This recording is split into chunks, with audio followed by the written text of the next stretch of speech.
Perkenalkan, nama saya Rosarina dengan NPM 204070704039, lokal A1, jurusan S1 Kebidanan, Fakultas Ilmu Kesehatan, Universitas Borneo Tarakan. Di sini saya akan menjelaskan tentang anatomi fisiologi alat reproduksi pada pria dan wanita. Yang pertama itu alat genitalia eksternal pada pria, yaitu yang pertama penis. Penis merupakan jaringan erektil yang kaya akan corpus carnosa yang terlibat dalam proses kopulasi, yaitu proses penghantaran spermatozoa ke dalam tubuh wanita.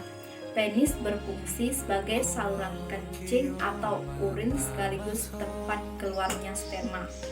Yang kedua, skrotum merupakan kantung yang terdiri atas lipatan dinding tubuh. Skrotum berfungsi memberikan perlindungan terhadap testis yang merupakan tempat reproduksi sperma dan juga berperan mengatur suhu dalam testis, membuat kondisi yang optimal untuk produksi dan perkembangan sperma. Selanjutnya yang kedua yaitu alat genitalia internal pada pria, yaitu yang pertama testis merupakan organ reproduksi pria yang berada dalam skrotum atau kantung testis. Testis berfungsi memproduksi sperma dan hormon testosteron yang berperan penting dalam perkembangan dan fungsi. Yang kedua yaitu epididymis, merupakan saluran yang berbulu.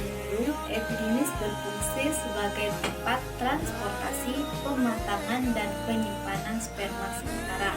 Proses pematangan sperma biasanya membutuhkan waktu sekitar 1 minggu. Yang ketiga, vesika seminalis. Vesika seminalis merupakan organ yang berperan penting dalam sistem reproduksi pria. Vesika seminalis terletak di belakang kandung kemih, tepatnya di atas kelenjar prostat dan di depan rektum. Vesika seminalis berfungsi menghasilkan cairan semen yang jumlahnya hampir 20% dari total cairan semen. Cairan yang dihasilkan berfungsi menetralkan kondisi saluran reproduksi wanita dan bersifat asam. Yang keempat yaitu prostat, adalah kelenjar aksesoris yang menghasilkan cairan semen yang lebih encer dibandingkan vesika seminalis. Prostat berfungsi untuk mengeluarkan cairan yang menyuburkan dan melindungi sperma. Yang keempat yaitu kelenjar Chopper atau Bulbourethra, merupakan sepasang kelenjar kecil eksoris yang terdapat pada sistem reproduksi pria. Chopper berfungsi untuk merelikasi bagian uretra, menetralkan saluran uretra dari cairan urin dan melindungi sperma dalam cairan semen. Yang kelima yaitu uretra, merupakan saluran penggoran bersama sistem ekskresi dan sistem reproduksi. Selanjutnya yaitu alat reproduksi pada wanita. Yang pertama alat genitalia eksternal pada wanita, yaitu yang pertama adalah jaringan berlemak dan menutupi tulang mulut atau tulang kelamin. Struktur ini tertutup dengan rambut dan pada saat mereka berkat, serta mempunyai fungsi melindungi organ seksual dan reproduksi bagian dalam. Yang kedua, klitoris adalah bidara kecil yang sangat sensitif terhadap rangsangan. Klitoris memiliki fungsi serupa dengan penis. Pria, klitoris ditutupi oleh limbangan kulit yang dinamakan prepuce. Seperti halnya penis, klitoris juga dapat mengalami ekskresi. Yang ketiga, uretra.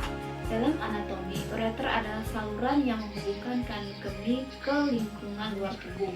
Uretra berfungsi sebagai saluran pembuangan baik pada sistem kemih atau ekskresi dan sistem seksual. Yang keempat, vestibulum merupakan alat reproduksi bagian luar yang dibatasi oleh kedua bibir kecil bagian atas klitoris, bagian belakang klitoris bawah, pertemuan kedua bibir kecil. Vestibulum memiliki fungsi sebagai saluran untuk keluarnya air kencing. Yang kelima, labia majora adalah bagian lanjutan dari mons veneris dengan bentuk lonjong menuju ke bawah dan bersatu dengan membentuk perineum. Memiliki fungsi melindungi organ-organ internal dari sistem reproduksi wanita dengan mencegah vagina terbuka dari permukaan luar aktivitas seks. Yang keenam, Untuk labia minora adalah organ berbentuk lipatan terletak dalam labia mayora, memiliki fungsi bertindak sebagai pelindung bagi saluran kemih wanita, menjaga vulva dari serangan bakteri. Yang ketujuh, himen adalah selaput membran tipis yang menutupi lubang vagina hingga dapat mudah robek sehingga merupakan salah satu penilaian keamanan. Memiliki fungsi tempat dalam keluarnya cairan atau darah di saat menstruasi. Yang ke-8, perineum adalah jaringan otot yang berbeda di antara vagina dan anus yang menopang rongga panggul dan membantu menjaga organ panggul tetap pada tempatnya. Yang ke-9, anus merupakan saluran pendek pada ujung rektum dan menjaga jalur buang feses. Yang kedua yaitu alat genitalia internal pada wanita, yaitu yang pertama, vagina adalah musculomembranesea atau otot selaput yang menghubungkan rahim dengan bagian luar. Memiliki fungsi yaitu sebagai jalan lahir, sebagai tempat dalam berhubungan seksual, sebagai saluran mengalirkan darah dan lendir di saat menstruasi. Yang kedua, porsio memiliki peran penting dalam menghasilkan lendir atau mukus yang berguna untuk mengalirkan sperma dari vagina ke rahim. Memiliki fungsi sebagai jalan lahir dan jalur keluar darah menstruasi. Yang ketiga yaitu cervix adalah bagian ujung rahim yang menyempit dengan ujung inferior atau bawah mengarah ke vagina. Panjangnya kira-kira 2,5 sampai 3,5 cm dan berbentuk silinder dan disebut kanalis cervicalis. Yang keempat, uterus adalah organ rongga berbentuk mirip buah bir dengan berat sekitar 30 gram dan disusun dari lapisan-lapisan otot. Memiliki fungsi sebagai tempat tumbuh dan berkembangnya janin. Yang kelima, tuba Fallopi adalah organ yang menghubungkan uterus dengan induk telur atau ovarium. Memiliki fungsi yaitu sebagai saluran spermatozoa dan ovum, sebagai tempat pertumbuhan hasil pembuahan sebelum dapat masuk ke bagian dalam uterus atau rahim, sebagai penangkap ovum, sebagai tempat fertilisasi atau pembuahan.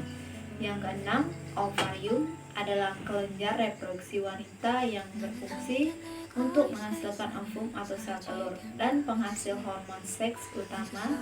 Bentuk ovarium oval yang berukuran panjang sekitar 2,5 sampai 4 cm. Nah, itu penjelasan tentang ANFIS, alat reproduksi pada wanita dan pria. Terima kasih perhatiannya. Jika masih banyak kekurangan dan kesalahan kata, saya mohon maaf. Terima kasih.